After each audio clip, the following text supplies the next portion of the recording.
మళ్ళీ ఇది చేసినాడు కూడా ఇప్పుడు మళ్ళీ అదే కాంగ్రెస్ పార్టీ అంతేనా? మళ్ళీ పాత కాంగ్రెస్ మోపోయింది, మళ్ళీ కరెంట్ కోతలు మోపోయినాయి. వెనకాలం ఇంకేం గతి అవుతుందో మార్చి ఏప్రిల్ ఏమవుతుందో ఇంకా కరెంటు కోతలు మోపోయినాయి, మంచినీళ్ళు సరికొత్తలేవు, అడిగే నాతులు లేడు.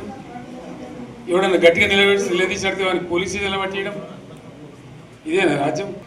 ఇంకెవ్వడు కొట్లాడాడు ఎవరితో కాదు, అది అబద్ధాల పంచాంగం. మళ్ళా మనమే కొట్లాడాలి అంతేనా? పక్క మాటేనా ఇది? కొట్లాడదాం కదా. ప్రాణం పోయినా సరే తెలంగాణకు రక్షకులు మనమే, తెగించి కొట్లాడాల్సిందే. తెలంగాణ హక్కులను కొట్లాడాల్సిందే, మనమే కొట్లాడి తీరాల్సిందే అనే రెండవ మాట లేదు.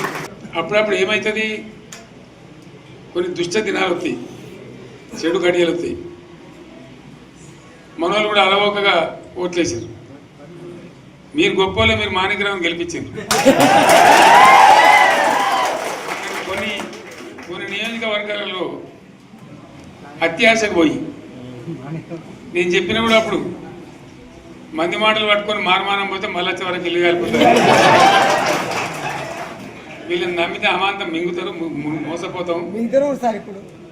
రైతు బంధుకు రామరామ అంటారు, దళిత బంధుకు జై భీమ్ అంటారు. వీళ్ళు ముంచుతారా నాయన అని చెప్పిన నేను. ఆయన వాడు తులం బంగారం ఇంత, నీకు ఏంటి, నీకు బంగారం వడ్డానం పెడతాను కానీ ఆయనతో నమ్మి ఏమో మీ సంగతి ఎంతో చూద్దామని ఆయనతో వేసారు. వేసింది ఇరుకపోయారు, బాయిలో పడ్డారు, అయిపోయా ఉన్నాయి అన్ని వీకే.